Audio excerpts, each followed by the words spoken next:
technology is just I hard to can't hear find you, these sir. days. Good people. No, And the orders are all different. they got him.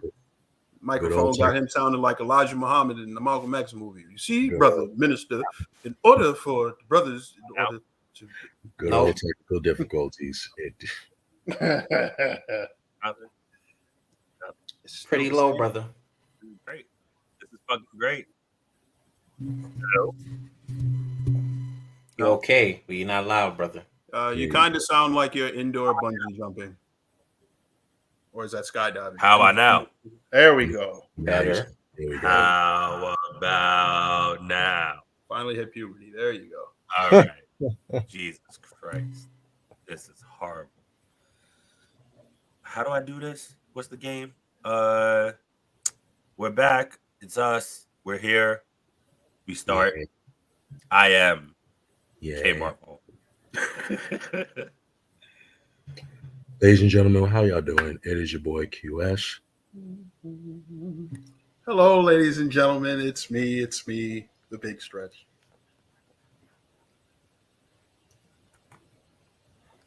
Wow. And I'm Striker Dragoon. Hi. How are you? The long fucking pause. How you doing? Good space is hard to find to stare into these days. Huh? I mean, look, like I told people, I'm not dumb. My brain is just the galaxy. Okay, I get lost in it. Well, with that being said, we are your Four Corners of Commentary. Pow, pow, pow. So, I don't dance, first, ladies and gentlemen. This is all I do. I don't dance. My God. Wow. This is already an interesting start. So, you know what? Before we go into anything, first and foremost, gentlemen, what's going on? Oh, you know me. Work. Yeah, getting the big bucks. Congratulations, sir. Congrats. Thank you. Thank you. Semi-comfortable. I mean, I've been having a hilarious day. I got hit with fraud off of my car because somebody apparently went and took the triple package of Hulu, tried to like get me with Hulu with ESPN, HBO Max. Wow, they tried to get the package. Yeah, they got the package. No, they got the bag. They already got the package. It was already posted, and I had to go call Hulu, get that account destroyed, get that on, and then I had to go call my bank and get that card taken off. And I proceeded to then go and get a new card at the branch, and and they wanted to form my ID. They saw it, and then they had to let me know, like, yeah, we can't even give you a new card. And I'm like, I was like, what's going on? What you mean you can't? Turns out that my bank couldn't give me a new card because my current ID, my current permit, I guess my ID expired on my birthday. So I didn't have a valid active IDs. So then they had me go to the DMV to try to get a temporary ID to come back to the branch so I can get a card mailed to me. And it's just like, and they said that was just gonna have to take a week. And I was just like, yeah, I'm not doing any of that. So I ended up calling the bank again, but this time I'm called the online bank. And I let them know straight up. I was just like, yo, so is it only my ID? That's the only form of ID I could use? And they was just like, no, you can use your passport. So I had to go back home, get my passport because my passport hasn't expired yet. So I was like, to show that I have a valid ID because they know it's me, to get a new card. And now, I got a new card and everything. I just cannot use it for 24 hours. So, and after that long day, I went and had a drink because I was just like, you deserve it. Yeah, I was like, this is way too it's a lot. I did a whole fraud shit is annoying. I just did a whole exactly. I did a whole run around, and I'm not gonna lie. They got whoever got my car for fraud. They got me for Hulu. They got me for the LIRR. I was just like, wow, damn. They was having a good day, a good time. Someone watched Moon Knight and got home on your bill. That's crazy. Can you get that reversed? Yeah, I gotta wait for it to be. I just gotta wait for it to be not to be pending anymore. and then I got to put out a whole claim, the fraud claim, just for them to investigate it and then give me my bread back. I was just like, Lord, it's a lot. It is a lot. But that was my day. That's how my day had entailed. So I'm here.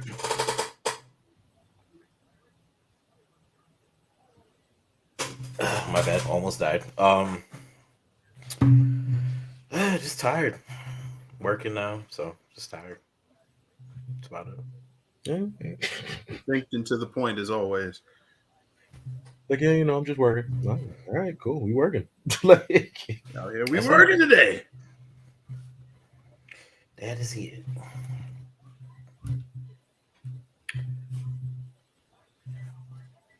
Well, host.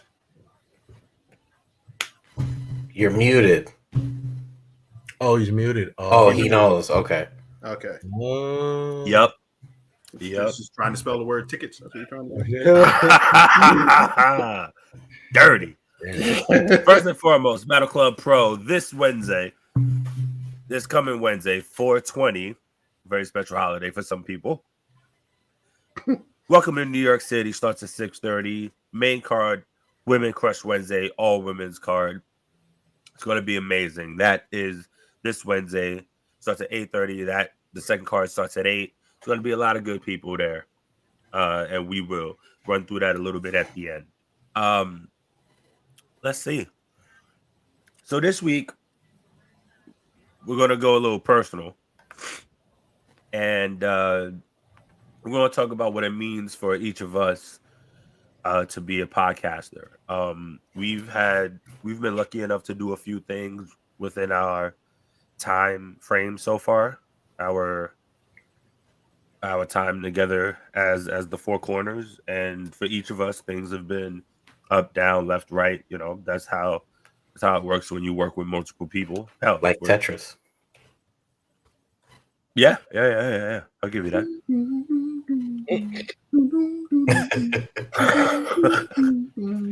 I play a lot of Tetris 99, folks. I'm not mad at you.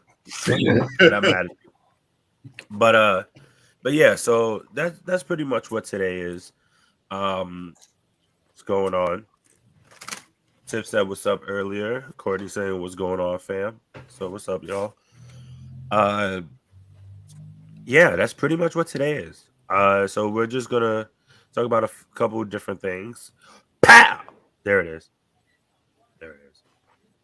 So Strike, you wanna start us off? I actually didn't want to start today. So who wants to start?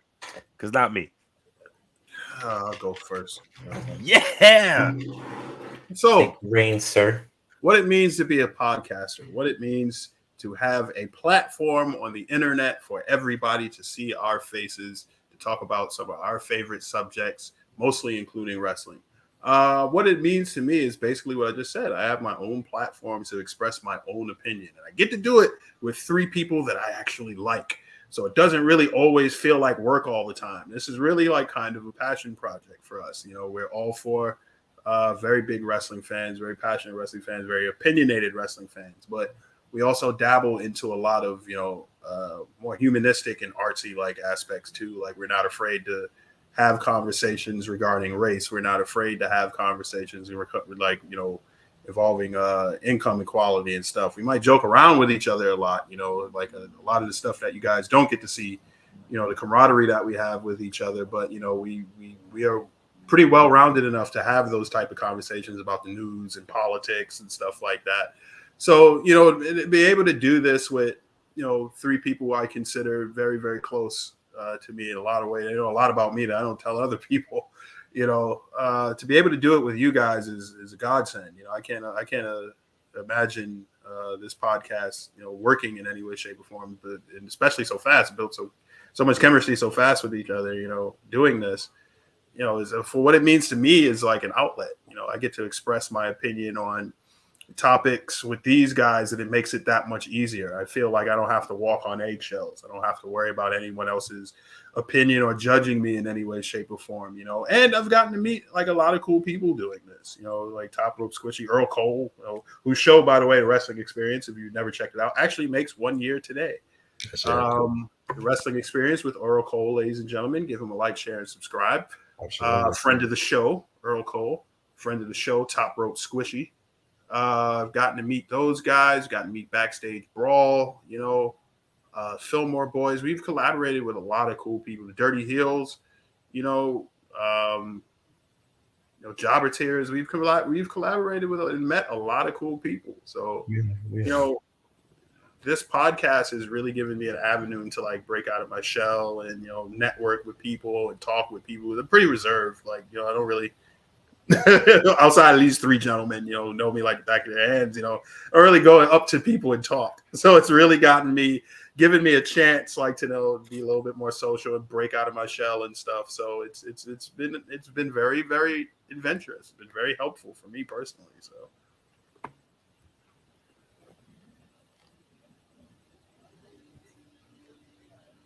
Who's next?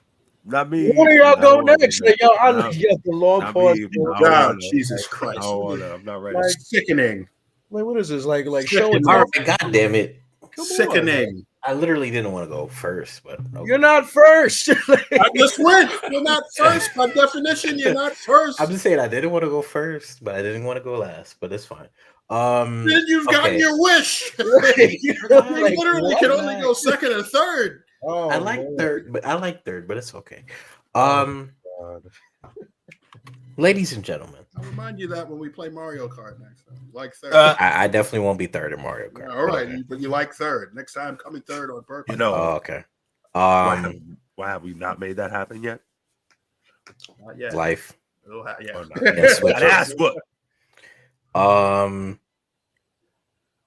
What does being a podcaster mean to me? Having a platform it's a bit scary in a sense. You have a platform, you're able to have your voice heard, you're able to speak out against things that you like, that you don't like. You're also putting yourself out there for criticism and sometimes praise, depending. But I compare it to stage fright. People have stage fright where some are nervous up until the moment, some are great until the moment comes, and in some cases, people just don't get stage fright. In a case like this, I've never been scared to go on and record with you guys because this has been like such a big family thing for me, where it's just comfortable to speak amongst people whom you agree with a lot of the times, and then the disagreements can be just as big. But it's very civil, it's very calm, and we're able to get our intellectual pieces out there for people to hear from us individually. And we flow a lot when we don't even think we're going to flow. We flow a lot. So things we say, things that we don't say, always end up coming out from either one of us in terms of, opinions or speeches and stuff like that. But that's just us. What a podcaster, but being a podcaster means to me is I'm just glad to have a platform to speak. I'm glad to have something to put my energy into, and it's a positive energy. It's never anything negative. And it can be very powerful. Words have meanings. Networking has meaning, connections have meaning. Mm-hmm. Whether it's surface level or deeper. Sometimes you meet people in this podcasting world and they become your best friends overnight. Sometimes you think people who weren't interested in your podcast end up popping up and supporting it. So to put yourself in this space as a podcaster, it's a very powerful position to be in. And for anybody that wants to do podcasting, it does take a lot of work. It does take a lot of perseverance. Ideas, not many people have ideas overflowing, but to piggyback or even to bounce an idea off of another person, being as a 4-man podcast, it's a wonderful thing. So if you're doing the podcasting by yourself, always take a breather. Make sure you write down your ideas. Remember that criticism is always going to come your way, whether good or bad criticism, but somebody's always going to have something to say regarding what you have to say. So don't be afraid to speak your opinion, and don't be afraid to listen to other people's opinions as well, whether you agree or disagree with it. Yeah. Let's see. When it comes to this podcast, I mean, I've said it multiple times on multiple episodes. Make a long story short, you already know. I think I found my niche. This is, I've always had the gift of gab. Sometimes way too much, but that's always been me, and this is really just has become one of my favorite outlets probably I've ever had. Doing this with you I mean, listen, we all give each other headaches sometimes, where it really is it really is a brotherhood. So haha, that's funny. All right, listen, just because you have controls doesn't mean you can use it while I'm on. I have the power. Take you off. But no, but seriously, like, it is what it is. Sometimes we feel like doing episodes, sometimes we don't. Sometimes we feel like being at each other's throats. Sometimes we feel like, I don't know, chilling. You know what I'm saying? Like, it's been a wild ride so far. Just like I said about connections have been so important throughout our tenure. So shouts out to everybody whom either we've been on their podcast, they've been on ours, they've shouted us out, we've shouted them out. All the different wrestling promotions. Shout out to Catalyst and Battle Club Pro. That Catalyst show was really good too. So special shout out to them. I'm real happy for them. Shout out to Battle Club again. Like I said, there's just been a lot. We've been blessed so far. So yeah, it's been real special. What it means to be a podcaster as an individual, like I said, I feel like this is truly my calling, at least for me. I think it's an easy way for me to just be me and talk about the things that I enjoy. And not that I feel any kind of way if somebody judges me, because that's life. You're not going to agree with everybody, and that's fine.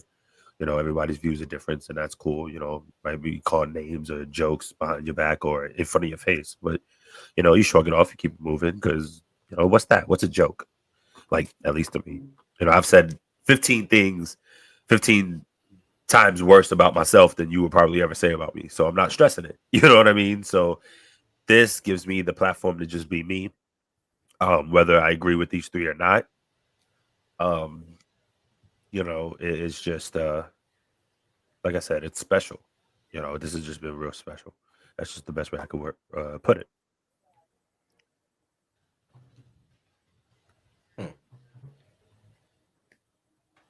I mean, when you hear the word podcaster, you have to also just put it in the same lines as creative. As a creative, you have different lanes, you have different layers of where you feel like you can go onto this platform. I mean, like I said, having a podcast, it's cool. It's nice. It's nice to have a platform. It's good to, like, honestly, it's not to consider it as like a job or like consider it as like, oh, this is like a big thing. Really, being a podcaster is really just you should make it internally feel like you're just having a conversation.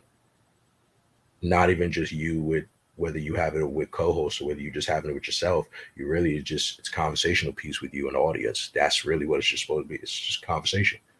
Just conversation. And, just so happen maybe there's other people that can be like-minded with you, like understand you, where you coming from. That's how I look at it. As I wouldn't even want to call myself a podcaster. I'll say again, I call myself a creative, because there's so many different things that goes into this, like so many ideas that flow, so many ideas that you want to see come to fruition, that you want to see put out there, to be put out there, to be put on your platform, on what you want to speak about, what you want to go on, or what you want to see go through. There's so many things in the future that you want to put out there, but a lot of times it doesn't get, may not be going the way you want it to go. Mm-hmm. But you know, a lot of times, I think what I think also what everyone will look at, well, what it means, not even what it means to be a podcast. What does it mean to be a podcast? A podcast, again, it's just you're creative. You got to ask yourself internally, like, what does it mean to you as being a creative? What do you really want to get out of this? What do you want to make out of it? And I think that's not a question that I know I can't. That's not a question. That's a question I think for everybody that even listens to this, or is even on this that's on this stand right now. You kind of have to sit with that answer with yourself. It's not something that you can just give out there. Like I said, for me as a podcast, for me as a creative, it's whatever piece of artwork or magic I put out there, it just lays on the canvas, and I just gladly could walk away from it and just let it speak for itself. Mm-hmm. And I'm not gonna sit here and say like, yeah, like podcasting is easy. It's really not, especially when you're independent. When you're an independent podcaster, it is a lot of tricks and trades that go with this. Everybody, I would say like maybe podcasting would be way more fun if you're able to get lucky enough to get backing, whether it's like you have any of these companies like actually backing you or sponsoring you, whether it's a loudspeakers, whether it's Revolt, whether it's Laugh Out Loud Network, like a lot of any iHeart, any of these actual networks that's actually financially backing you. Yeah, it makes podding actually way more easier, makes way more fun, because because in that aspect, if you want to consider yourselves as a creative, you want to put out the best piece of work possible. But when you're doing it independently, it's just like, all right, it comes with a little bit of challenges. You're not able to have the great lighting or the great green screen or backboard behind you. You don't get the ring light here. You don't have the superb high tech mics, the superb high techs like casters like right there. It really, like, people don't realize, like, if you want to really do this, you got to realize this shit is extremely costly. Like, Yep. you know, a lot of times you are really like coming out of your own pockets. And I think that's another thing I would want to talk about is like, like that everyone really thinks like that they can be a podcaster. Mm-hmm. Everybody, and that's another thing about being a podcaster, being a creative in general, is you need to dare to be different. Not to say, and when I say dare to be different, there's nothing wrong with looking at past other platforms that have success, and not so you don't want to stay copy, but I guess imitate somewhat of it, because everybody's pretty much doing the same thing in a different chance way, but you got to put a spin on it and make it your own. Mm-hmm. And I think that's what everybody needs to take into that going forward. Like, you really need, what are you going to be able to do that's going to take a spin on it, that's actually going to push, that makes your work stand out and will let it stand on its test of times, what's going to make it push forward. Mhm. That's one thing that's one thing I think, like, everybody, hopefully all four would be able to give an answer to that. What would you think they would be able to go that'd be different? Granted, yes, like, as Stretch said, yeah, we are a wrestling podcast. We're a wrestling podcast by default. On another level, like, yeah, but at the same time, wrestling podcast is not a feature in any of the categories. And if you on any of these podcast platforms, you put it in leisure. Right. What is leisure? What's really and truthfully, what's leisure? Because it's like it's so many. There's so much layers of this that play into, like, that people don't realize. Like, yo, that especially in the social media aspect for the algorithm, it's so much. Like, yo, we're not, like I always say, that's why when I try to push different topics onto the show, like, yeah, we're wrestling, but we're not only wrestling. We can't, there's, after a while, you do get tired of just coming on here and just speaking about wrestling all day and every day. Because to be quite honest, majority of these wrestling podcasts are only talking about two promotions. Even and even if we try to, like, I say for our platform alone, if we try to even tackle so many of the other promotions that are out there, it's almost damn near impossible because one, time, two, family, two, your own personal dealings or what you're dealing with once you get off this computer screen and off this mic.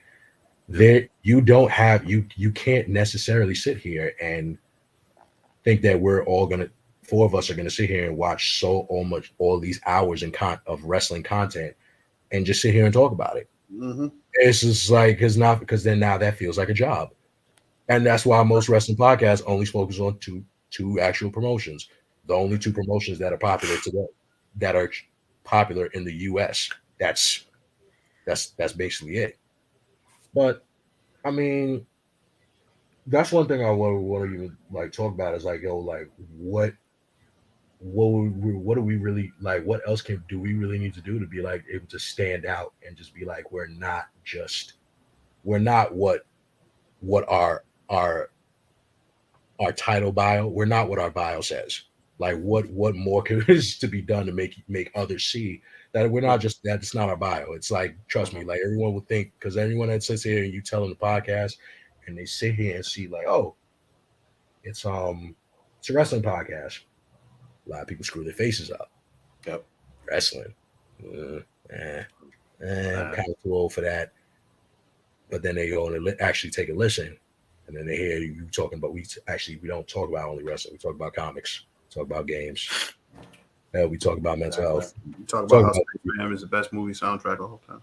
It's not. it's not. But that's a nice try though. But like we try to like delve into that. We try to delve into that, but you know, that's when some people would be like, oh, okay, that's actually pretty cool. Like y'all pretty dope. When they see us in person, realize that hey, we're all pretty dope. Now, granted, obviously we're not going to. I say if you think that this is the podcast where you get it from, that you think we're going to be like those other podcasts that speak on relationships and speak on like the current music. Well, 9 times out of 10 you probably won't get that. You may get it from me, but you're not going to get it from. You ain't gonna get it from from all four. You're not gonna get it. It's just the truth. You're not. It's just the way. It's nothing bad about that. It's just the way. That's just the way we all live. But again, that also forms to how you feel as a creative. Do you feel that is this the best work you're putting out, or is it just, or you know damn well you feel like in your heart, yeah, this could be better. Yeah, we got to do this we got to up this. You can up this to make this better, to make it look like it. Because I said, like all types of work, podcasting, it's you got to consider yourself as an artist. Put yourself as an artist. Believe it or not, like everybody don't want to admit it, but this is, if you're in this podcasting, you're in the industry. You're in it. You're a part of this industry. You're a part of this. You're a part of the landscape. You're a part of that. You're your own painter, painting your own canvas. You just got to be able to try to put out the best work as possible. Yeah, I mean, look, with that being said, how do we even segue? How does one top that? I mean, because and I'm not even trying to stump anybody, but it's like, because there's so many layers to this. Like, no, I know what you mean. I'm only kidding. No, I know. But like, you got to look at it like, I'm not. He's done it again. No, like look at like what we're doing right now. We're doing our live show and we're doing it on YouTube. We're on YouTube right now. As we've been on YouTube for a good long minute. We haven't been. We would be as transparent as possible. We haven't been in the studio because we haven't found an actual suitable home that will be even willing to work, willing to do business, to be even like say like, all right, let's work, let's try to make this magic, let's try to tinker this a little bit, tinker that a little bit, because not for nothing, it's true. Studio time is expensive. People don't think it's expensive, but it is. Like especially if you're trying to go, if you want videography, you want lighting, you want good sound, you want all that good shit. You want a studio that's actually going to allow you to drink, allow you to smoke in your goddamn studio. Like, it's a lot. Like we already like all that I just racked up on my hand. That's about $400 right off the gate. For real. I would say not even 400. That's 400, 450, almost 500 straight. and that's not at somebody's house. So Sign somebody's crib. shit. And that also plays a factor. And like, yeah, we're doing this on YouTube. Yeah, it's cool. We're doing it on YouTube. We try, and that's why we push to like keep on getting subscribers. Cause like, believe it or not, like we're doing this shit for free. This is all for free. Like this passion project is for free. Like we're not getting paid. Don't dance, folks. And Bro. and I think what people don't realize is like even if we was to like keep this podcast strictly on YouTube, and we was able to finally get enough of a following to monetize over it, we wouldn't see a check for this shit until 3 months later. We wouldn't see a check. We wouldn't see a check of this until 3 months. We wouldn't see a check. So it's just like, so then that goes and shows you as a creative, is like when you in this, it's like, yo, so what the hell are we supposed to be doing? like what can you do? Be like to try to up it. Like what can you do to try to up and try to cut corners? Like there's so like granted, there's so much that goes entail with podcasting. Then you gotta have promo. You gotta have promo. You either gonna pay for it, or you gonna pay for it, or you gonna try to do the old fashioned street team.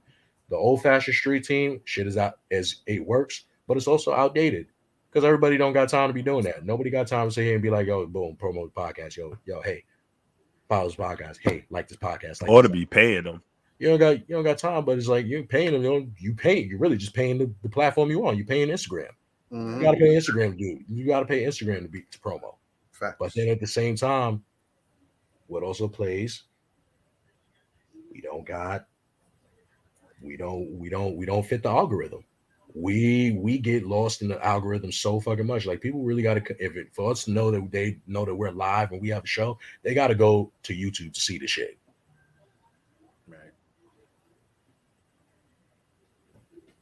It's hard out here. We trying to eat. I mean, Word. They're so Facebook. Well, YouTube has the most access, honestly, but in terms of like definitely getting the promotion out there, that's definitely a lot of money, a lot of time. You got to know what hashtags to put to get your eyes on the proper thing. For example, on Instagram, like a lot of influencers, they put explore page hashtag on whatever they do, because when you go to search on Instagram and you see all those pictures, that's because of that explore page hashtag. Yeah. Like that, certain little things, certain little tricks you got to learn for each of these social media networks. Facebook, we're not going to talk about Facebook. Facebook's horrible. Facebook is horrible to get your stuff out there, unless you're really doing like Facebook gaming and you're really, intent on doing gaming on Facebook. That's really where your saving grace is. Mm-hmm. But that's Facebook. Twitter can be easily a flip of a coin, depending on what you tag, who retweets such and such. You can either be famous tomorrow night, or your tweet might not get pulled up until months later, depending on what you tweet. So this is just all from social experiments that I've done, even with certain things that I've done on different, Twitter profiles or Instagram profiles and stuff like that. So the promoting thing definitely is time consuming. Is a lot of money to be put into it. If you really want an event to be out there, you have to be putting up posters everywhere. You got to be giving out business cards everywhere you go. You got to do that. But word of mouth is a very important detail for anybody doing podcasting. It's the networking. They tell you in high school, when you go to college, or when you become an adult, like, it's not what you know, it's who you know. It is ultimately who you know as an adult, as for networking and stuff like that. Not everybody has the knowledge solo. Some things you got to ask people. At one point I was told, why don't you do stuff for yourself all the time? Why is somebody else always involved? It's not that I ask people to do these things for me. people offer to do things for me. So am I going to deny the knowledge that's being given to me? No. I'd be a fool to deny the knowledge of it. Whatever I do on my own, I do on my own. But whatever I can get help with, even though I'm a guy that doesn't like to ask for help, you got to ask for help. I think that also plays a profound thing. Like everyone like has that mentality, like, oh, I don't want to ask for help. I want to do it on my own, do it on my own, do my own shit. And there's nothing wrong with doing your own shit. But No, but when you're doing your own shit, you also got to realize it does take as long. It takes time. It takes definitely it takes takes time. well, not even that. It's going to take time, even if you have help as well. Like there's nothing like Of course, because not one thing that works for somebody doesn't work for you. very true. But it's like you also got to remember to like you could still take the knowledge and just let it sit with you. Yeah. Like that's not going against your point. It's just I'm just again No, I agree with you. I completely yeah, agree with you. yeah, like just All got to speak in general with that. It's like, but another thing you also got to take into account. Everybody don't want to help you. That's true Everybody, too. that's one thing you got. That's another cold hard thing. You gotta you have to be able to. If you doing this, you really, and this is for anyone that wants to get up and now feel like they can start a podcast. You got to remember, like everybody in this podcast industry, they are not really. They are not here. A lot of them are not going to be here for you like they say they will. A lot of them will Nope. say like, "Oh yeah, we fam, I got you." And when you start trying to get your feet wet and trying to get your feet off the ground, they're not offering you any advice. They're not Nope. offering you. They're not offering you any advice. Not offering you any help. They're not speaking your name in the same rooms that you speak their names in. Exactly. Because it is cutthroat. It's cutthroat. It's when you like I said when you in podcasting, you're in the industry. Industry is cutthroat. It's a dog eat dog. Everybody gonna want something from somebody. You if you don't have some how they feel is like if you don't have something to give, they're not helping.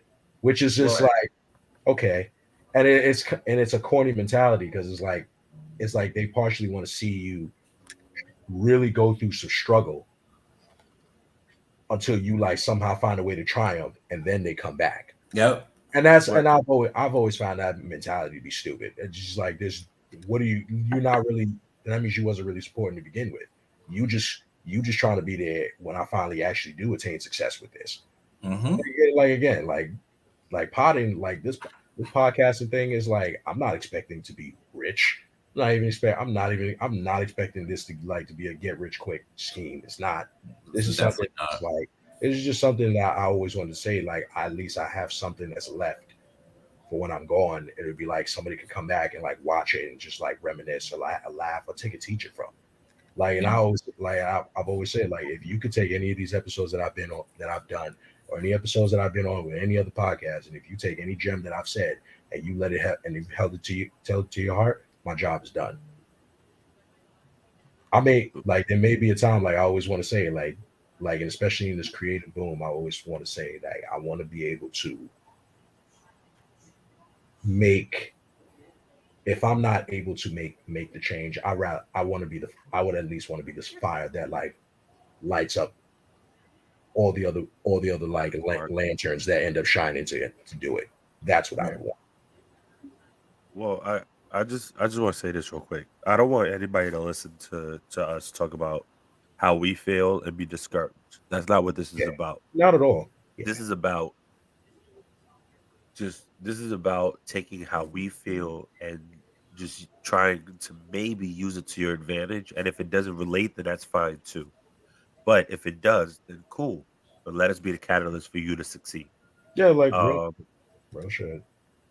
uh, Also, something that I've learned that I think we've kind of been through is to invest in yourself. Mhm. You know what I mean?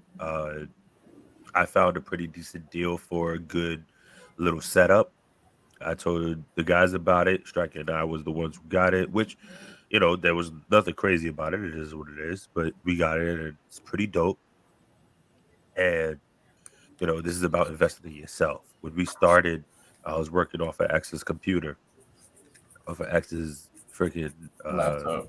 yeah, Is it a MacBook. MacBook or something like that? Yeah. Right. And I hated iMovie. So, whatever. All you Apple fans could eat one because whatever.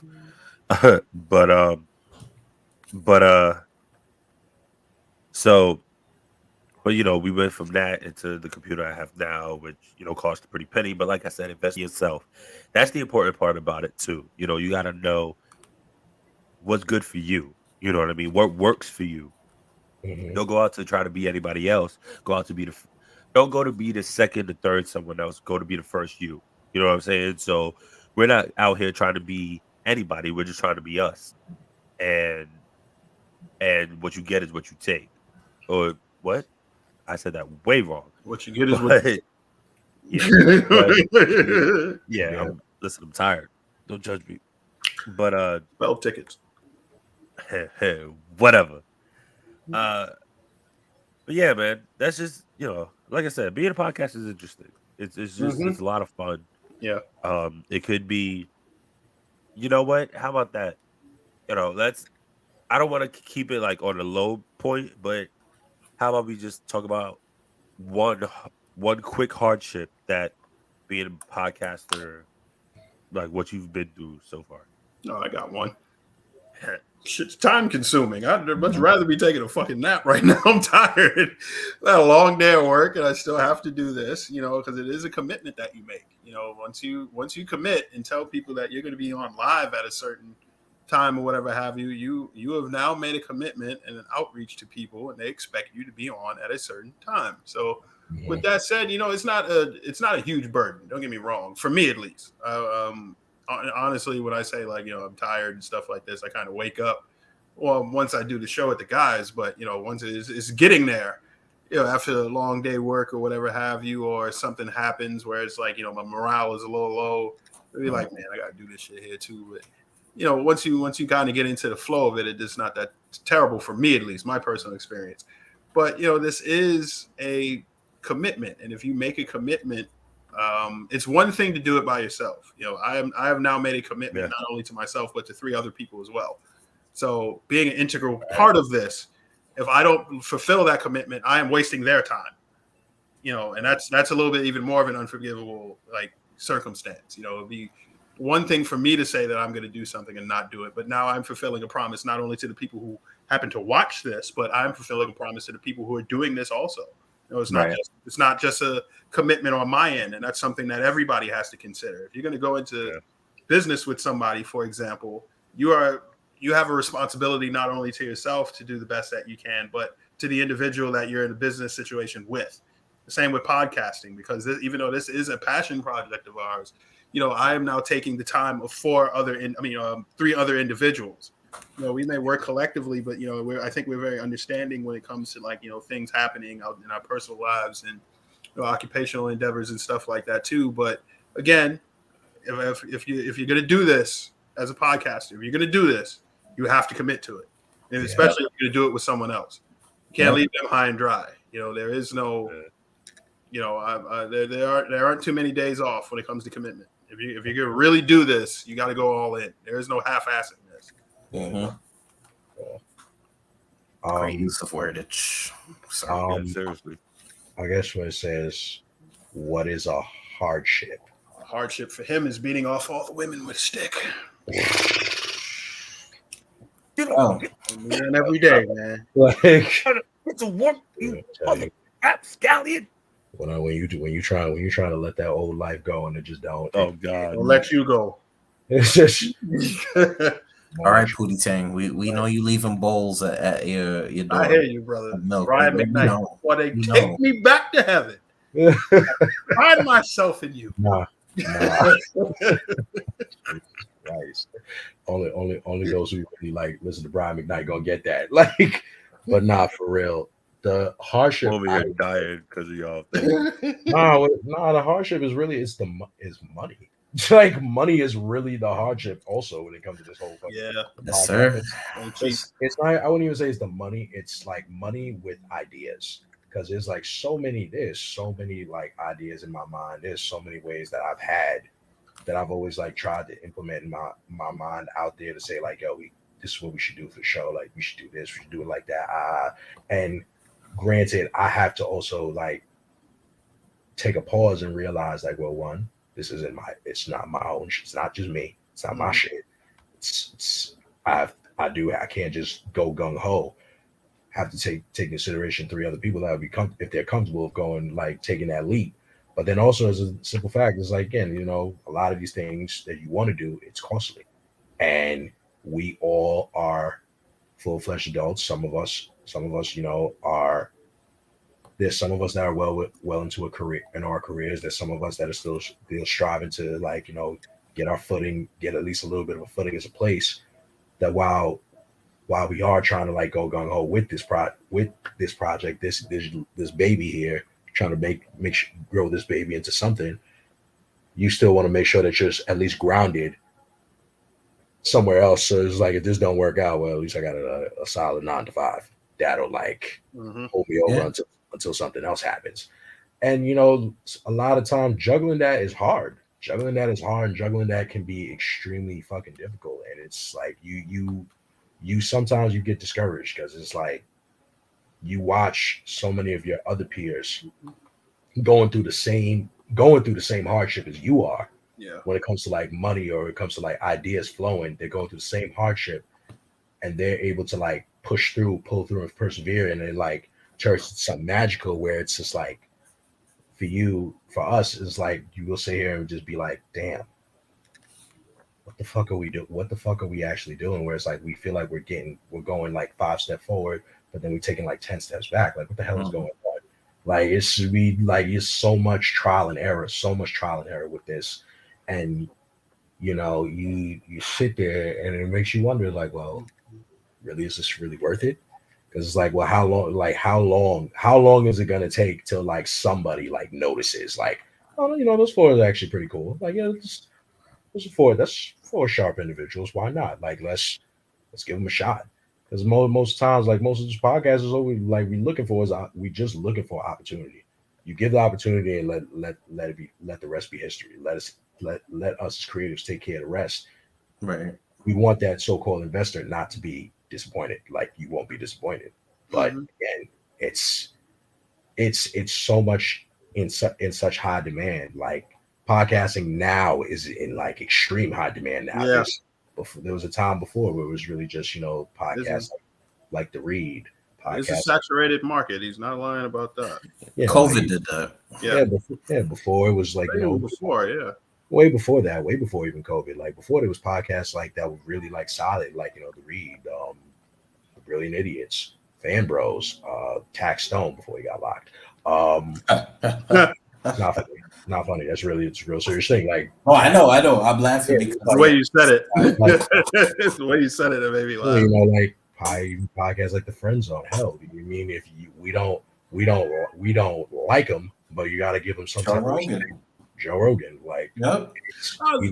You touch on an interesting point there, because I was thinking about not Joe Rogan in particular. I'm not saying that to diss Joe Rogan or whatever have you, even though he definitely has opinions that make me say like Jesus fucking Christ.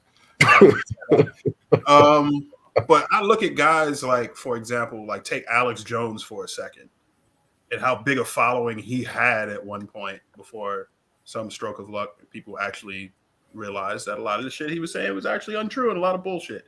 But I look at people like that, like he got a huge following, right?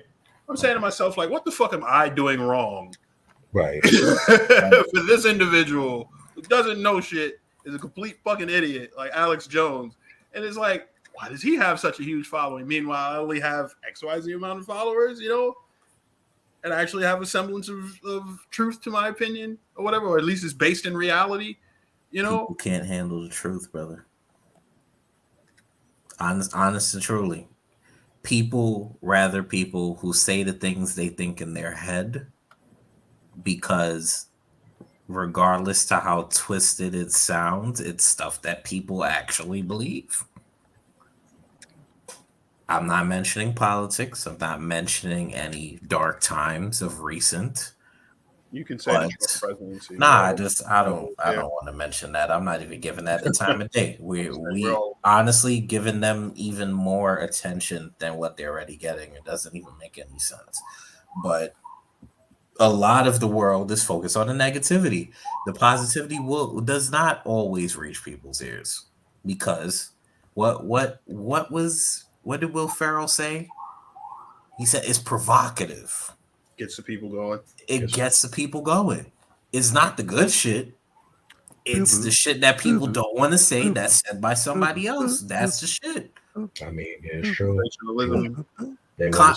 What is it? Controversy? Well, we have a corner of controversy, but controversy, just like publicity, there's no bad publicity ever in life. Controversy makes cash. And well said. Well said.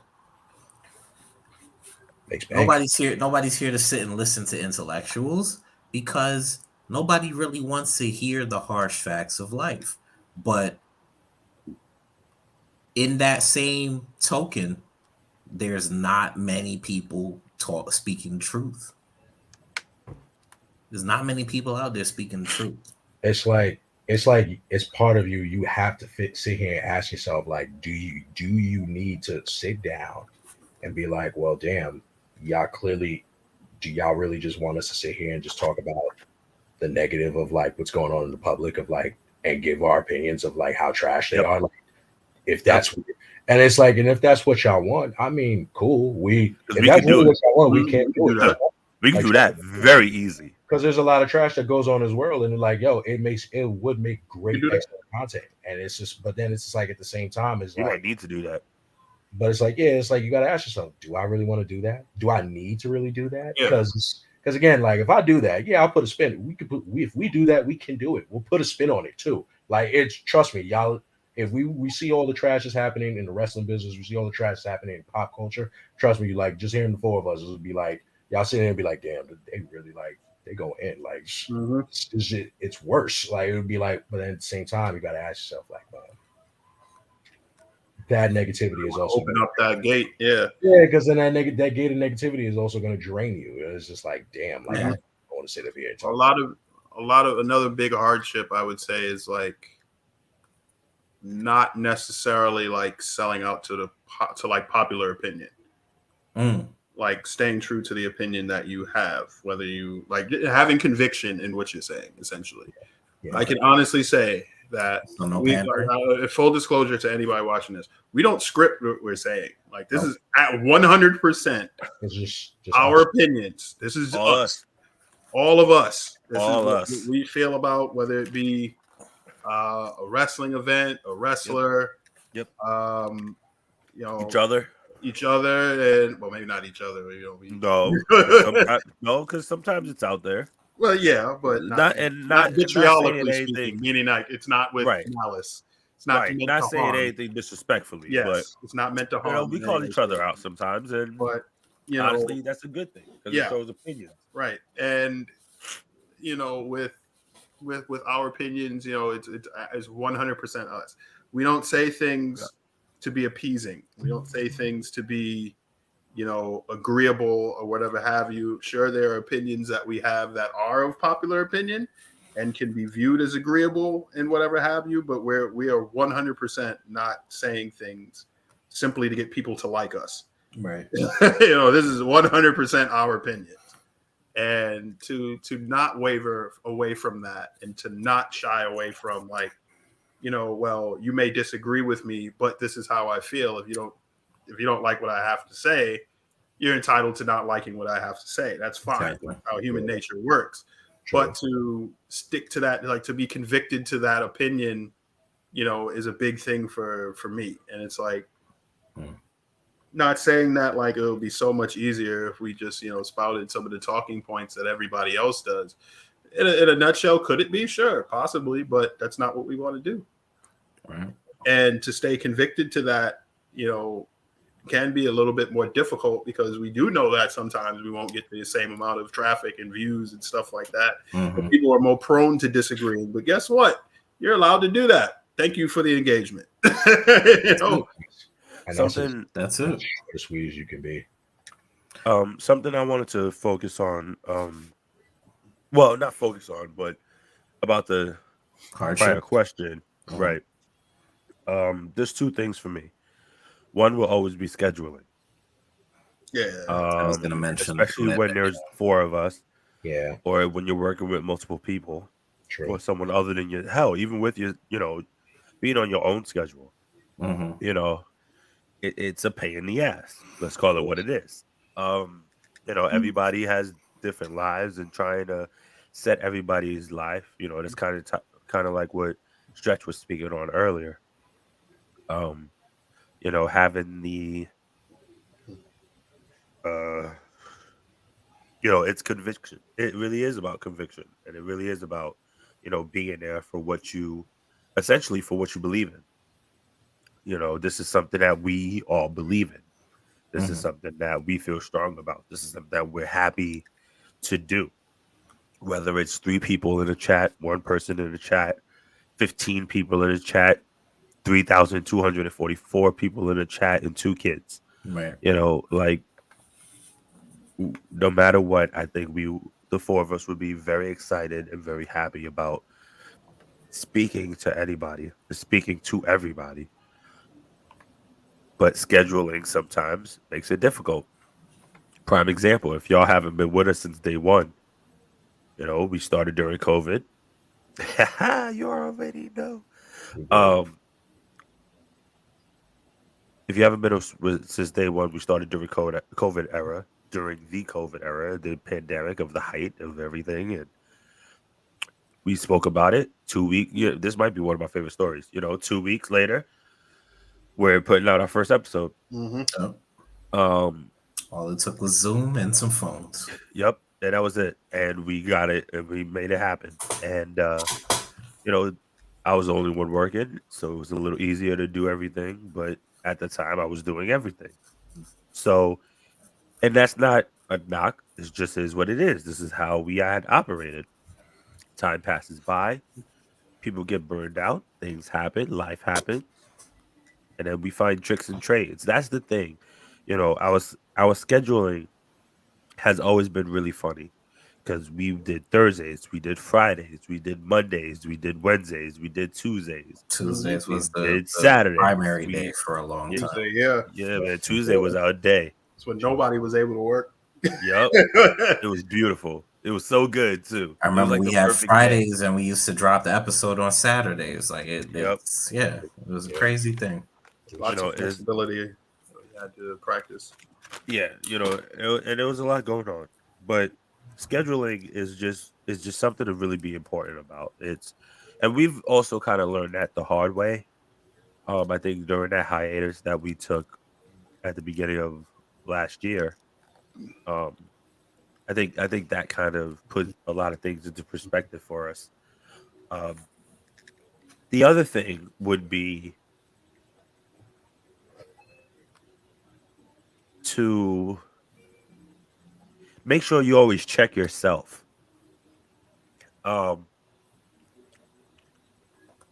It's just really important. Sometimes you just got to check yourself and make sure that you're not the one coming across funny. And this is with everything. But it's, once again, this is especially when you have a team and you're working with other people. There are just times where you're just wrong. And it's not necessarily, you might not notice it. It might not be right there and then. You might feel very strong behind your conviction and what you say. And that could be on air, that could be off air, that's anything. But just make sure that you check yourself. You make sure that you're in your what you feel like is your right lane. You know what I'm saying? Yeah, like the 4 of us, as much as it doesn't seem like it, maybe behind the scenes, but we all play a very specific part to the puzzle. We all are a very special piece to this puzzle. And it's I don't know, I can't really think of the words right now. Blank it out. But I can offer a little something if you don't mind. Please to offer some words here. I was watching the chalkboard. No, not at all. I've been on a WCW kick lately, watching on a Peacock and stuff. And Arn Anderson said something about the Horsemen. I think that acts like that entails very, very detailed, like what we try to do here. We are four brains, thinking individually but acting collectively, which is the basis of the Horsemen or any other faction, right? All for one, one for all. We think we have different ideas, but we think very similarly, and we complement each other, I think, very well.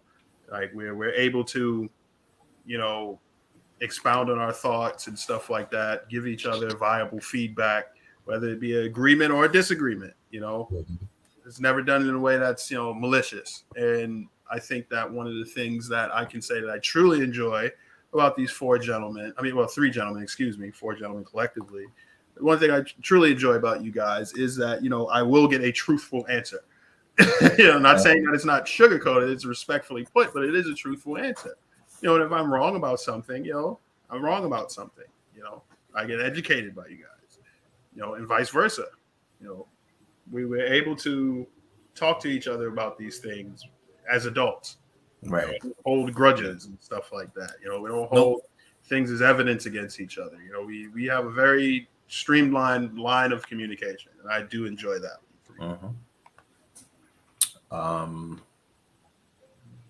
Wow. Hardship. Everybody nailed everything on the head, I guess you could say. Yeah.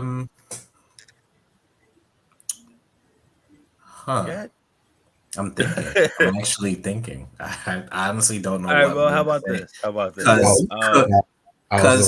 I was gonna say, like, I guess a last tidbit for you. I'll say, like, if you had a hardship with regarding that hardship, be comfortable. You need to be comfortable. The hardship is being comfortable. Be comfortable with the fact that you might not get all the support that you thought you would get from everyone.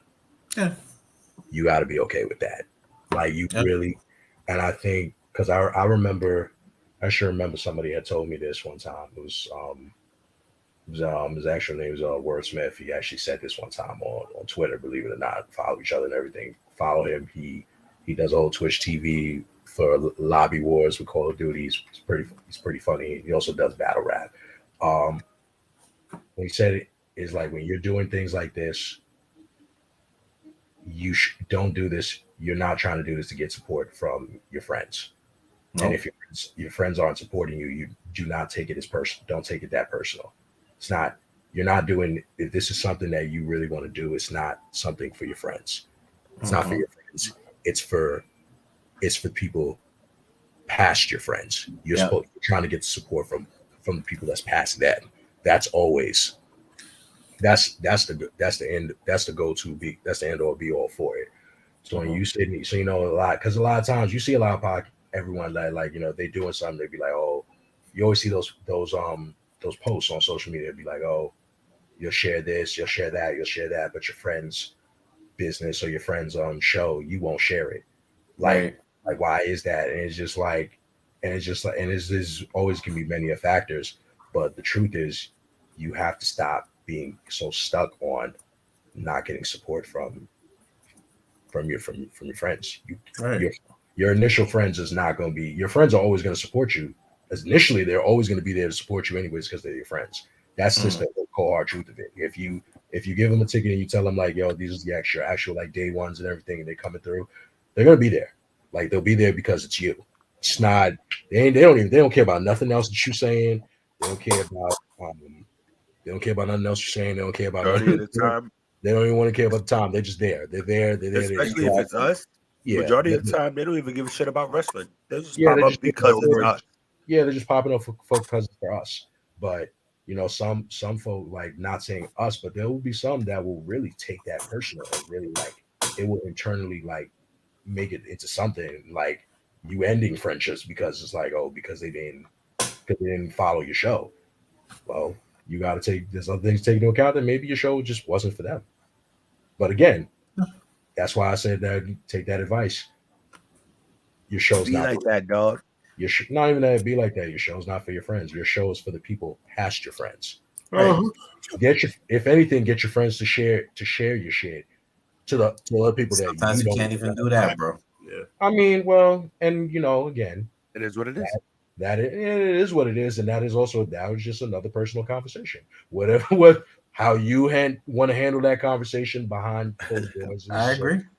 That's up to Talk you. about 2 buttons. I'm just 2 taps, tap, motherfucker. I'm just speaking on experience. I get it exactly because we all sharing the we've all podcast when we were at 15 subs, and you ask certain people to share it out for you. Oh, it's wrestling. I don't follow wrestling. I don't care about that shit. But I have to go on your stream, and I have to share your stream, and I have to be in your stream. And I enjoy what you're doing. Maybe I don't really give a shit about what you're doing either, but I'll send you a sub, or I'll subscribe to your Twitch channel and give you a $5 that I may not have. Hit that and like, that's just baby. support. Crazy thing is, we didn't even really start that monetizing for YouTube yet. To be like, to open up that section and be like, yo, y'all drop $1 here and there. We didn't even get to that yet. Yeah, we didn't even get to the donations. We and didn't tips and all that stuff. We didn't get to that point yet. But I'm just saying, in a sense that, are we? We might be, but I'm just saying in the sense that I'm cool people swear that you're cool with that they're cool with you and all this other stuff. I'm not asking you to do much. One sub and one subscribe is not going to hurt you. I'm not going to pop up on your algorithm.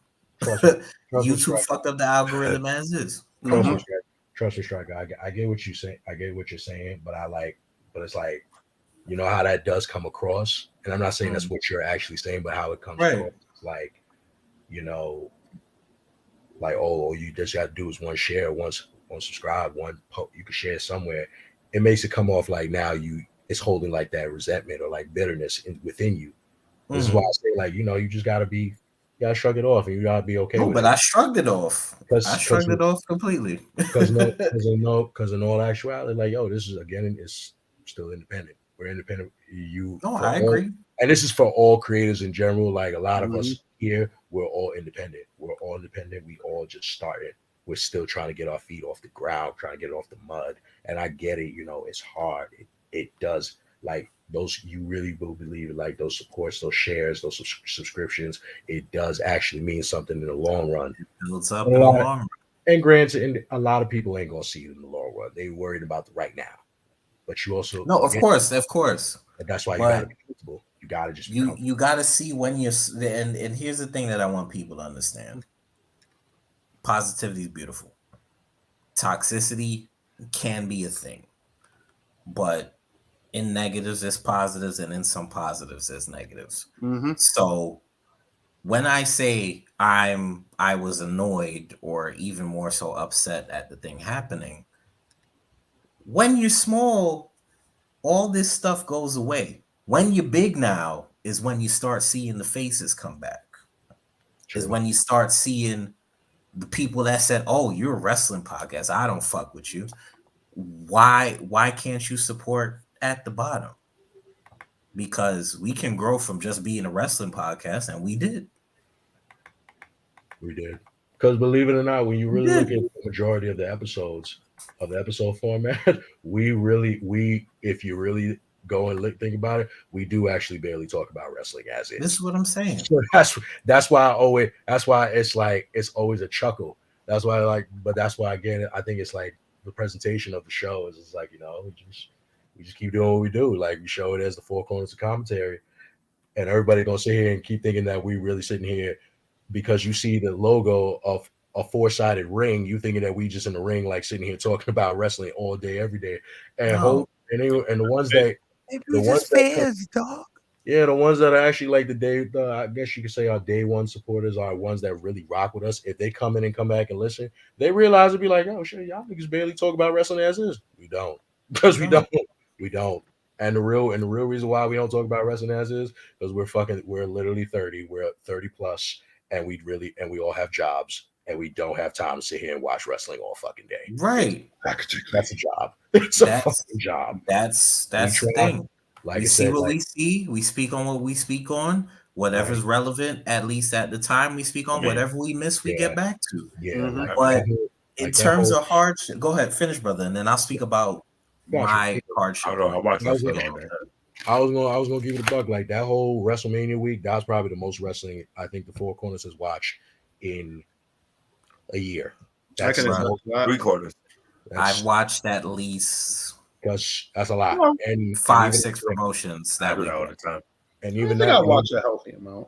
I mean, but then even after that, you take I take a break because a lot of times because of work, Yeah. you're not watching the shit live. You'd be like, you know what? I'll catch the highlights. Catch the highlights. You treat it like a sports center. You can't even sit here. Yeah, You really think? If he has Sports Center for wrestling, Yeah, like godsend. you think I'm you think I'm really in a sports aspect, like a sports aspect. You think I'm sitting here and I'm actually watching? I was watching every single fucking Lakers game for the fucking season. Hell no. Hell no. And regardless I of don't the even do fact that on a regular. I don't that, watch sports. regardless of the fact that the Lakers was dirt this fucking season, that was dirty. too. Like Dirt. I'm not like this. I'm not like these two Knicks fans over here. I'm not like these two Knicks fans over here that's gonna sit here and Yeah, there you go. still watch the fucking games faithfully. Hell no. Like Wait, what? I knew my Lakers were trash. When was the last time you think that I've watched a full anything game? Hold on, wait a minute, because that was a thinly veiled personal attack. That I will not let that slide. So I'm just gonna say this: better than the Lakers. Yelling not no, you're not. Yelling not better than the Lakers. Don't do that. Let's look at the standings. Look at the standings. Better than the Lakers this season. Hold on, let me look at the standings real quick. Look at them. Look at them. Well, look, we went through the hardships. Let's brighten some people's. Hold on. You did? I thought you did. I never said specifically what the hardship was. No. We are the same. You want to see hardship? Let them know. No. We are the same. We're in the same standing. We're in the same standing, actually. We're in the same standing, actually. Yes, the Knicks are 11. We got to check some of the comments as well. And the Lakers are 11 in the Western Conference. No. Hold on. No. Yes. How many wins? It doesn't matter how many this season. It doesn't give a dick. It doesn't matter. How many? No. You wanted to open up Pandora's box. Answer the question. How many wins do the Lakers have this season? They have 33 wins. They do. Okay, good. Then your glasses work. How many wins do the Knicks have this season? 37, but y'all is still 11. 37, sir. That's a damn sure. I don't want to hear it. Argue with Jerry Buss. I don't want to hear it. That's her. I can't argue with the dead, sir. You'll figure it out somehow before you get with that voice, I'm shocked. Then that goes to show that y'all conference is still trash. You gotta conjure John C. Riley. Now this. That's all good. It's fine. You gotta conjure John C. Riley from winning time. It's going. It's going. Man, I'm not go there. Yeah, we're not going. Basketball aside, my hardship will just be a short quip. Consistency.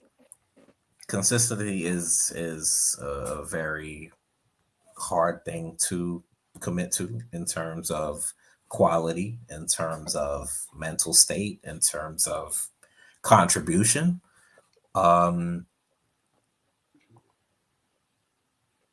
If you cannot commit or even, put out the same quality content all the time, it's not obviously, people watch episodes, they see quality of content, they see moods changing, they see, how a person is, episode to episode. I think transparency goes with consistency as well. People don't always need to, you don't have to always fake that smile. You don't always have to, be mad about everything all the time. Because, like I said, in negatives is positives, and in positives is negatives. Some people want to hear what's from you. Other people want to hear what's from somebody else. That's not the truth. So, whatever your fan base is, you cater to your fan base, yes. But if you want to be as real as possible to yourself, just be consistent. Your quality is not always going to match your last best episode. It's not always going to match. You may take another 5 episodes to get to where you were last 5 episodes. But the most important thing is that you remain consistent. You can keep dropping episodes. You can keep dropping streams as well. You can find so many ways to try and get people to your platform, but be yourself. Just be yourself always. Yeah. Stay true to yourself, baby. No, but for real, he's absolutely right. Stay true to yourself. Yeah. Stay real. Stay honest. Be honest. Yeah. Right. Be honest. It's not always going to be the opinion people like, but it's your opinion. Yeah, man. It's your opinion. Stay 10. Like, listen. Stay 10 toes with your opinion. Stay 10 toes. Yeah, listen, I can keep it a buck. Like, I apologize to these men so heavy recently and consistently, but they had to tell me to shut the fuck up. Like, am I wrong or am I right? Be honest. You're right. You was wrong, but you're right. Well, that. Nope, that's already done. That's a carrot. Not on here. That's gone. Yeah. Like, nope. I don't even need to. That's all I said. That's all I was going. I just want to touch on the honesty point one more time. Be honest about the state of the Los Angeles Lakers. You have no draft picks going forward. Right. Hell is coming. Winter is here. It's going to be a cold existence for you going forward, isn't it? My God. Get your blankets out. Turn off your AC. Christ. He's having a good moment because we had a horrible season. We were riddled with injuries. He's reveling in this, but it's all good. We on the couch together. So really and truthfully, I don't know what type of right for real. On the couch together. You on the No. We on the couch. We're on the couch, brother. I'm on the couch. I'm in IKEA. Yeah. This is like watching Kyber and Merrick. That's like that's for all the nerds out there. He talking about we ain't IKEA now. We're both in Century 21. We're in Century 21. That was closed. The old one. The old one. Then grand closing. You'll be all right. Be all right. When we take losses, but we're a dynasty. We always come back. Y'all always ready with pain. Yeah, they said the same thing in China before the I can't say the same century too. Wow, they sure did. Wow, sure did. Wow. Sure did. Ain't no emperors anymore, bro. Yeah, I don't even know where to go from this. Influences. Sure. Let's bullet points. What bullet points? I'll see not one bullet point. I mean, I would say what I would always say, like I would say if it is an influence, we're going with influences. What influences this podcast? What influences from this?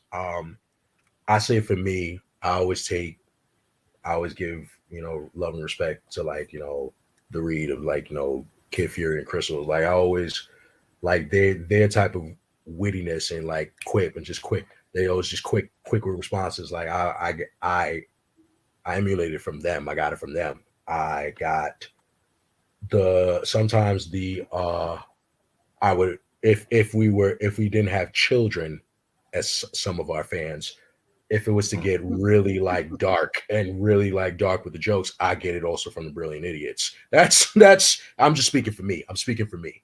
Just me. I get it from the Brilliant Idiots. Individual influences.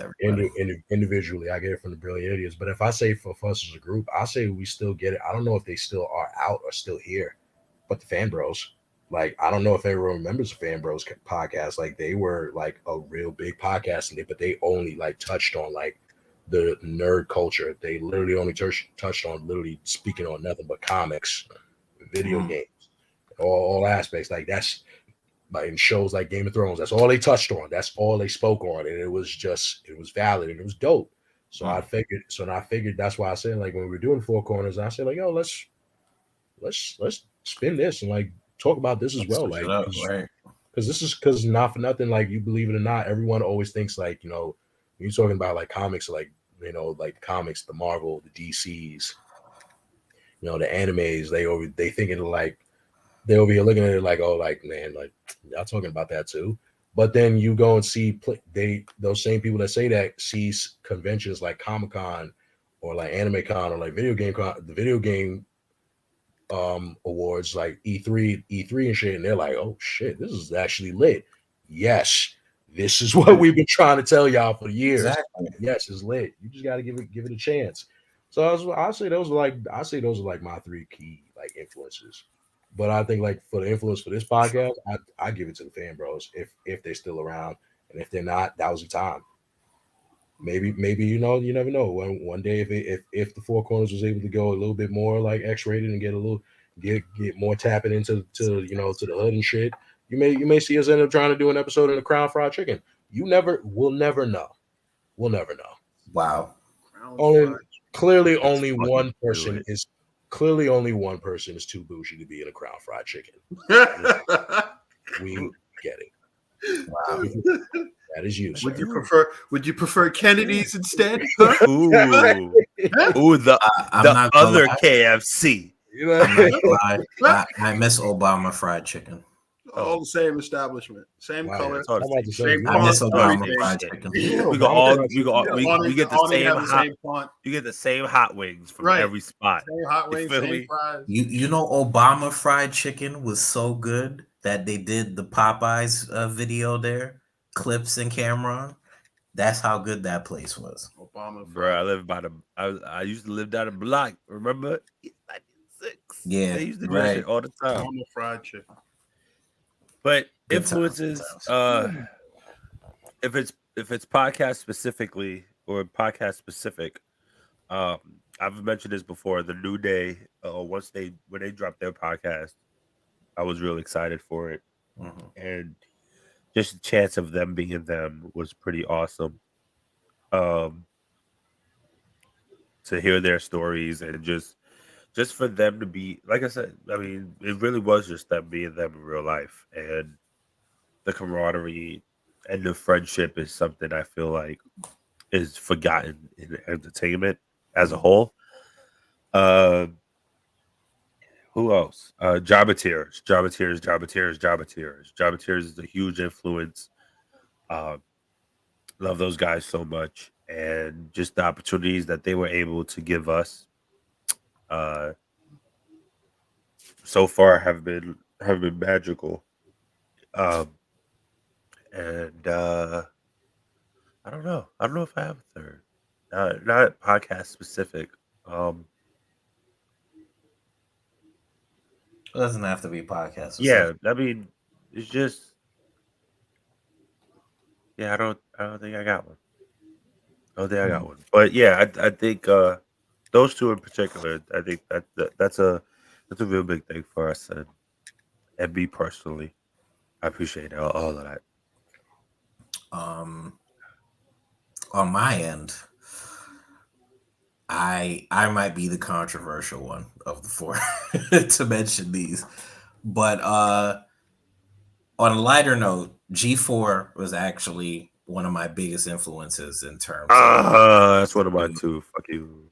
In terms of just, me watching them from tech TV all the way up to what it is now, I've always wanted to have something where I can speak on what I like, when I like, and have others listen to me. I've always wanted to be a G4 TV host, truthfully. I always wanted to be on G4. So even seeing Xavier Woods / Austin Creed be on G4 TV, that's a deep thing for me as a black man who actually want to. Anybody got the heart to tell him his mic went out? No one? You, sir, your mic. Yes, you. Yeah, they cut your fucking mic. They cut your mic. Don't say they. No, you got to say they. I haven't done anything. They turned his water off. They cut your water off. Damn thing, sir. Yeah, am I here? You're there now, but it's hard to hear you. You can't stop the rain. Hear me now? You're low. Very faint. Very low. Wow. Put it up. I mean, I can't put it up anymore. All right. You sound better. Oh, there's a joke that could be made there. There's a joke that could be made there. Jesus anyway, Christ. what was the last she thing that I said?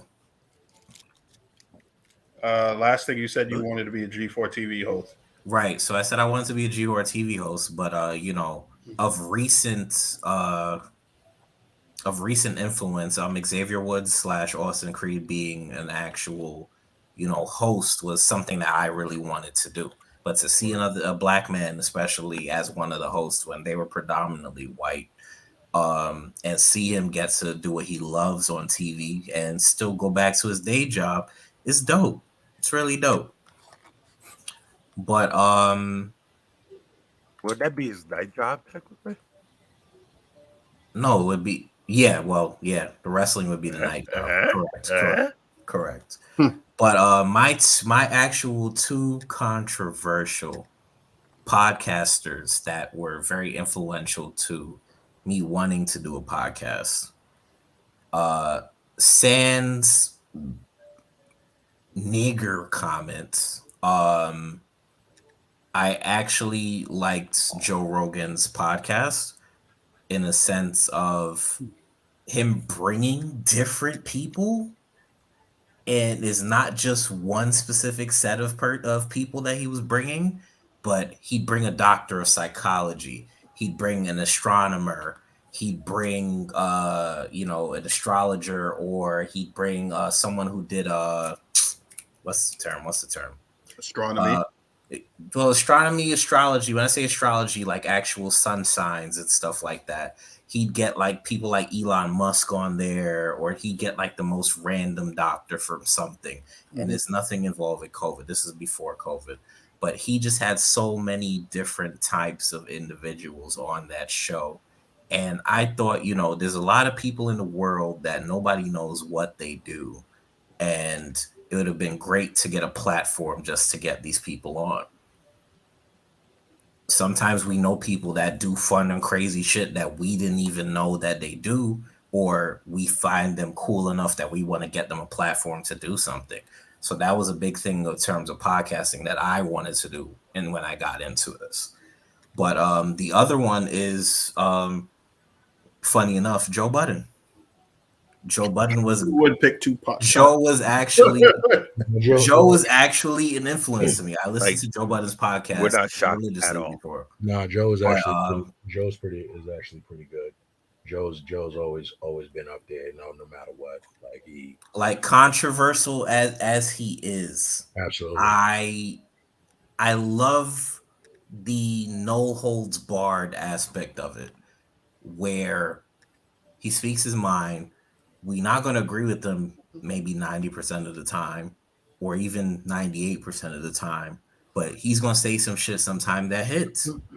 Sometimes, a broken clock is right twice a day at some points, but, he is unapologetic in what he says, but he uses the platform to get stuff out there, and he says what he says. And a lot of the times there's some shit that people didn't want to hear, or people don't want to actually, listen and understand.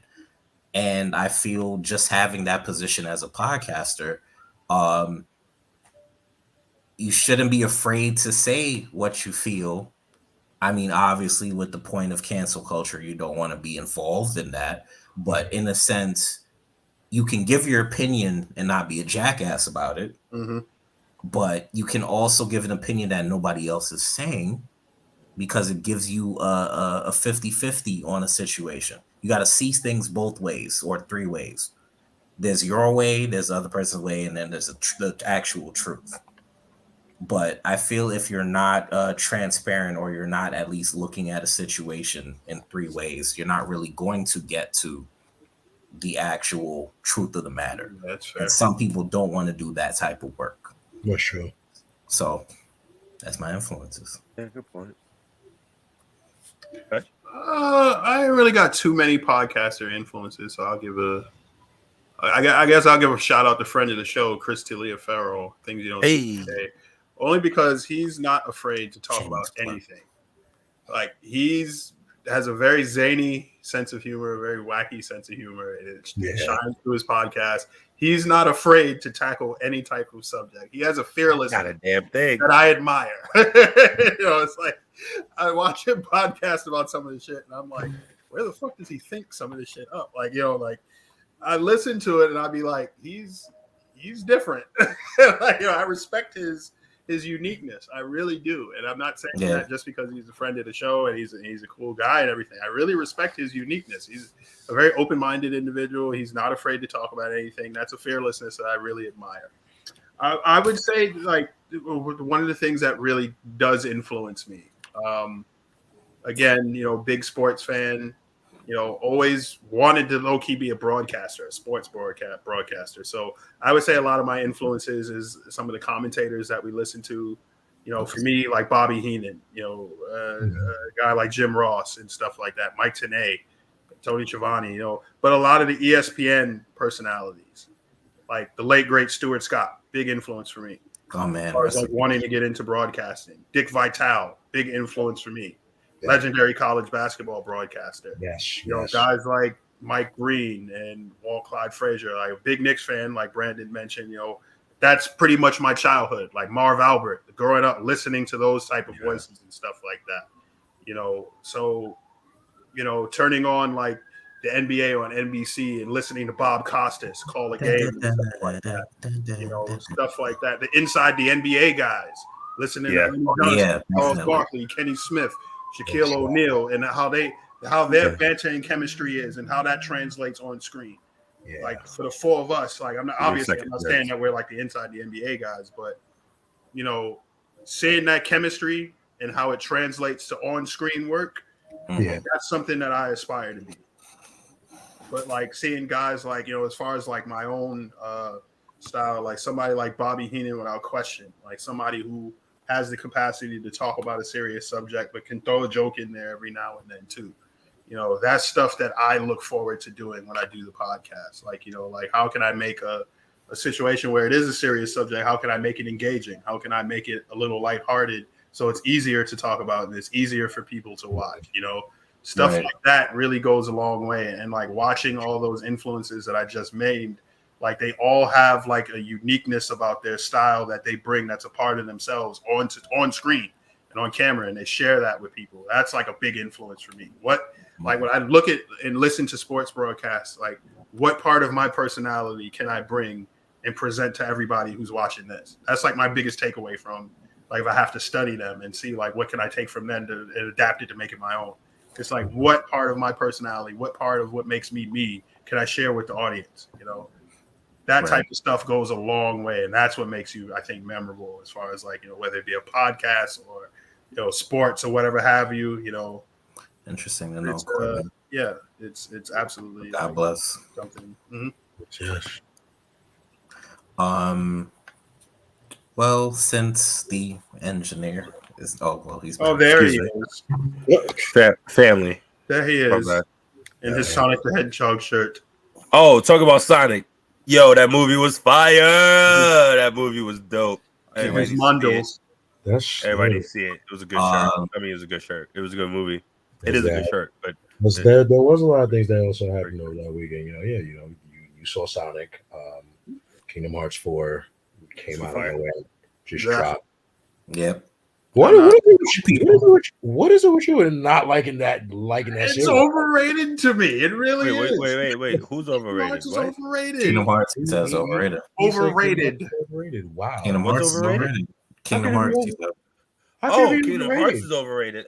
I can understand that. But it's a great story. Really? You're a kid. Explain it. You're a kid. No, I'd rather not. Exactly. Because you can't do it. It's a nonsensical plot.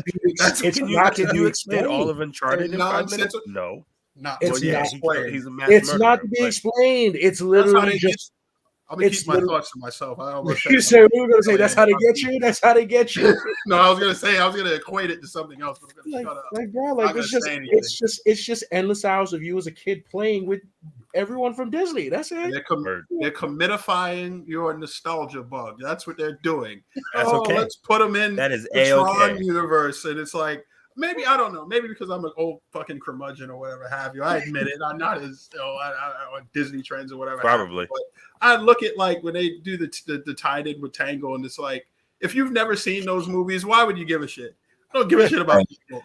Like I see the guy arguing with the horse, and I'm like, oh, that's so hilarious. I don't give a damn. Like if I never saw that movie, I wouldn't understand the dynamic. I don't care. Right. Like, there's nothing that ties me there. Listen, man. It's a good game.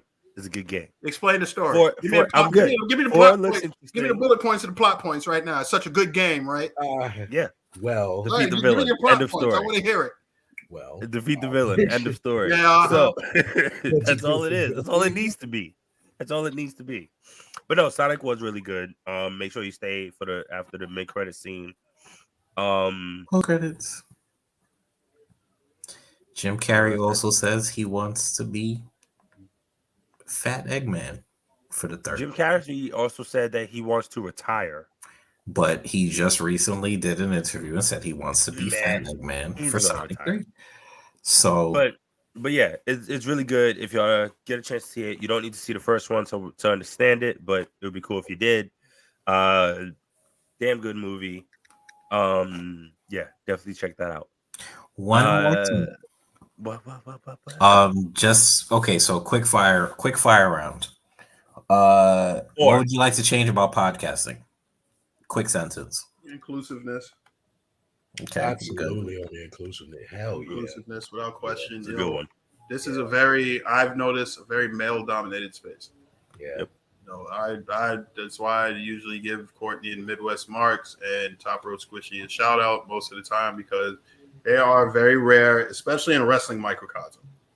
And we know a few more too. I mean, yeah, we do. We definitely know wrestling girls. Yes, we definitely know a lot more. No, from Jobber Tears. Right, we definitely know a lot more, but especially in the wrestling bubble, especially in this microcosm of society, this is a male-dominated space. Yep, it warms my heart to see so many women podcasters. Yeah, it really does. Shout out to Horrible Decisions. Very funny podcast. Angela used lip service. Listen, like a lot of those. Shit, nothing but the truth, sir. Nothing but the truth. Oh, absolutely. Come on now. That's my ace. That is my ace. Don't do that. Like she always gonna get my love. But for real, like it's always good to see women in those podcast spaces, shine and doing their thing. And honestly, like believe it or not, they're women podcasts. A lot of them, you believe it or not, are more funnier than the men. Most of these male podcasts, they're more funnier. They're more funnier. They touch on more, and honestly, like if you get host on a women's podcast, guarantee you're gonna open up.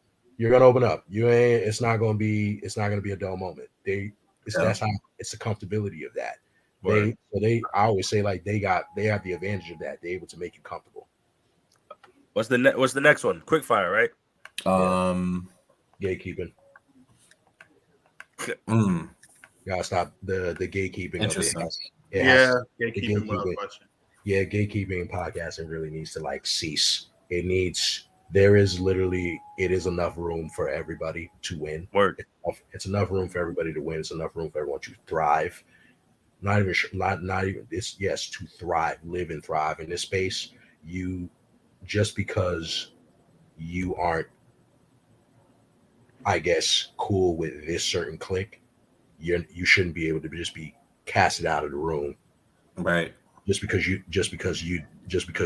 personally don't want them in that same space as you.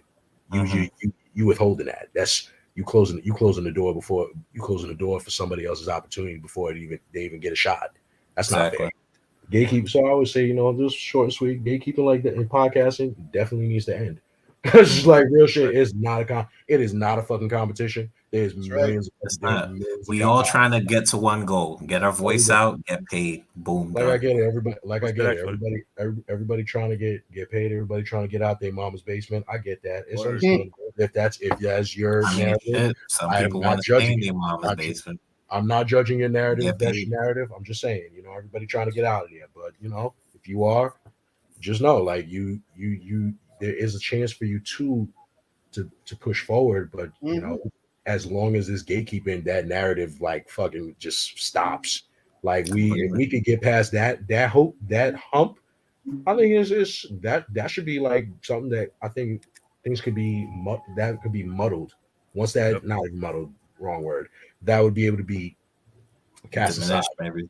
Right. Yeah, cast aside, diminished, all of that. Mine. I want to say statistics, but I'll count it as accessibility. I don't know what possess these people to think you have to go insanely hard to get on this messed up garbage ass algorithm, or because the rich people whom you put in these positions screw it up for the people coming up, in a sense of the Pauls of the world. But make things accessible for people. Everybody can get on these apps for sure, but you muddling people down, and muddling, I'm using in the right term now, just to piggyback off of your comment, but muddling, everybody's what visibility, muddling everybody's visibility for what? I have to go extra hard now to share my stuff out, to give out business cards, to get to 100 subscribers. Like I cursed YouTube out about this already. I have to push to get 100 subscribers just to get my channel up there, when half the time people can't see my shit. But then I hear from other people, you have to have your head under, you have to have a certain amount of space between you and the top of the video. You have to have this in your video. You have to speak a certain way. No, it's very ridiculous. You're putting all of these things through hoops, but if somebody has $1 million and they decide to go on social media, just tweet out something, boom, they're there. Somebody has many of dollars. They sit down on YouTube, make a channel. They buy whatever bots, they buy whatever people to come follow them, and boom, they're done. Make it accessible. People's trying to eat, and I'm not saying that the companies don't have a right to, make the entry level a bit deeper, but I think it's ridiculous. People have stuff to say. Not everybody's going to say the greatest thing, but the channel with 4 subscribers, with the guy pulling, that's saying the greatest things, ain't getting looked at. Give people a chance to get themselves out there. They say put in the work and you'll get what you want. It's bullshit, because no matter what, all these people doing all this type of work from the ground up takes them over decades to get where they need to really get to. True. That's ridiculous. Be accessible. I don't really have one. I was just letting y'all rock.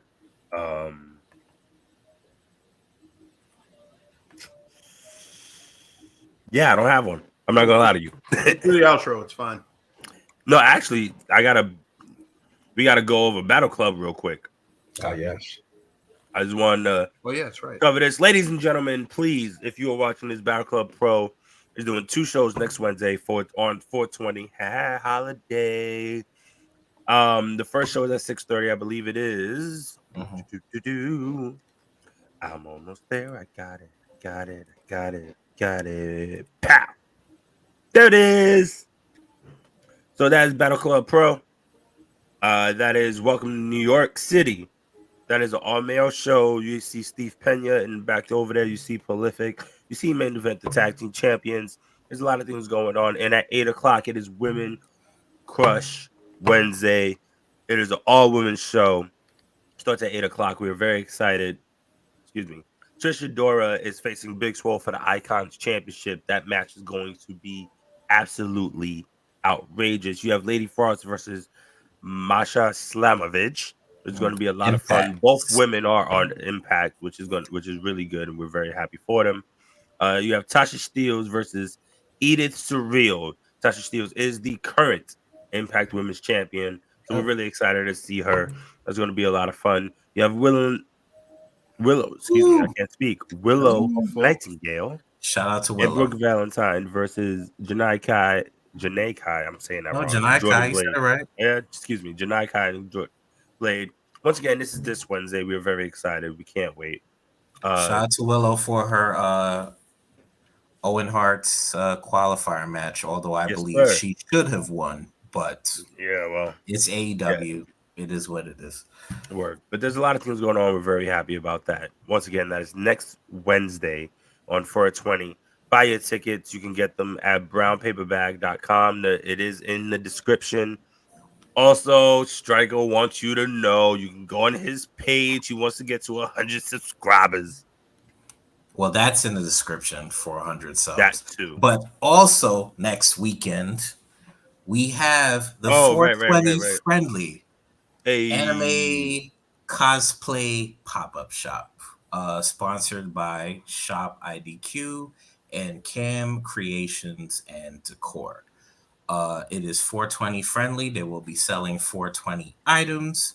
They will have a live DJ. They will have a performance by a friend of mine called Gushy Tokyo, if nobody knows who she is. Gushy and crack. Her name is Gushy Tokyo, female rapper.